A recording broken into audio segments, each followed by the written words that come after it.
السلام بنات، نتمنىكم تكونوا على خير وبخير، والصلاه والسلام على الحبيب سيدنا محمد.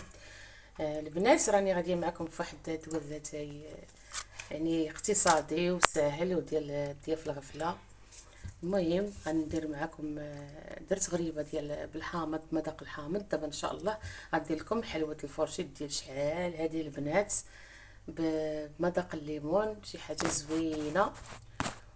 ونتمنىكم تقبلوا على هذا الشيء اللي كندير معكم اقتصادي وزوين. المهم بسم الله.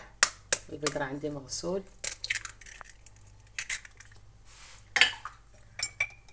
ثم 3 البيضات عندنا،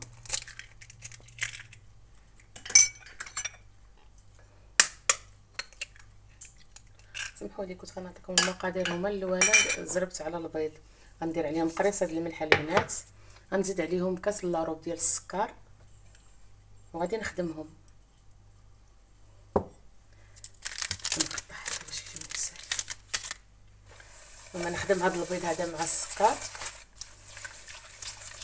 بنات، هاد الحليوه كتجي بنينه بزاف. هاد الحلوه ما كايناش شي دار مغربيه يمكن ما كتعرفش ديرها. المهم كل انا عارفكم كتعرفوا ديروا، ولكن غير كنقسم معكم شي حاجه كتجيني ساهله وكنستعملها ديما اقتصاديه. عندنا كاس الزيت غنخدموه غير تدريجيا بحال اللي كنديروا ديما. كترجع هادشي عندي يرجع عندي كريمي.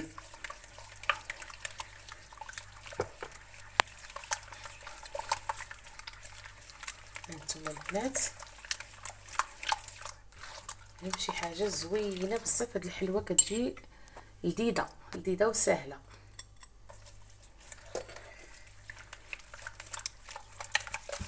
سهله ودغيا كتوجد فرمش تاع الله العظيم، راه في ساعتها كتوجد.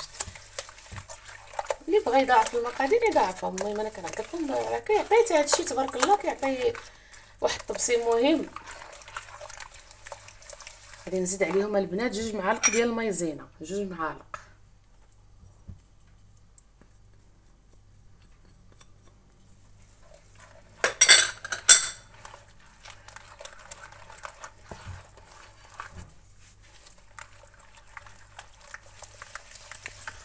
هانتوما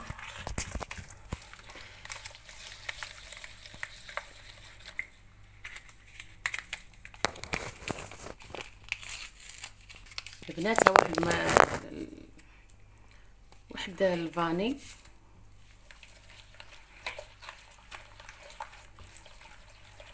صافي. وغنبدا نضيف الطحين. عرفتوا علاش درت غير كاس لاروب ديال السكر؟ حيت غادي ندوز لها النص ديالها في الشكلاط. هانتوما البنات الطحين كيبقى على حسب الكميه، يعني على حسب غير تجمع العجينه. خلاص تكون كاينه العاده يعني تكون ما قاصحه ما ناشفه ما رطبه. سمحوا لي عفوا البنات كنغلط شويه، كنتكم عادي باديه. ايوا نتمنىكم تقبلوا عليا البنات وبس بهذا الشيء البسيط.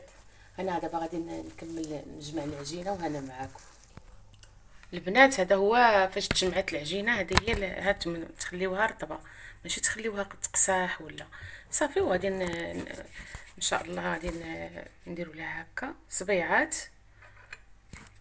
هانتوما ما كتحل ما والو صافي. والفرشيطه حسن دوزوها اما في السكر اما في الطحين، فاش ما بغيتو نتوما هكا ونبركو صافي. ونديرهم في الطاوه ديالي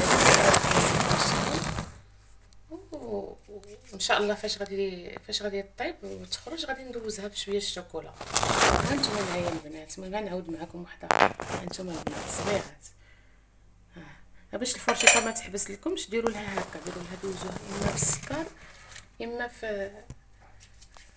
في الطحين صافي البنات.